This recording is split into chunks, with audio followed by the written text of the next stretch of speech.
গরম গরম ভাতের সাথে এরকম একটা ভর্তা আইটেম থাকলে ভাত খেতে আর কি লাগে। প্রিয় দর্শক, আসসালামু আলাইকুম, welcome back to my channel. তো আজকে আমি মিষ্টি কুমার ভর্তা করে দেখাবো, ভীষণ মজার আর ইজি একটা রেসিপি। তো মিষ্টি কুমারগুলোকে কিন্তু আমি শুধুমাত্র একটু টেলে নিয়েছিলাম।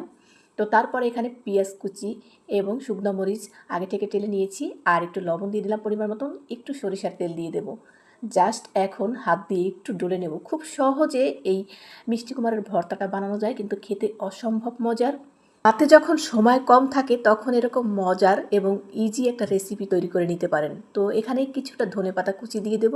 এটা দেওয়ার ফলে টেস্টটা কিন্তু দ্বিগুণ হয়ে যাবে।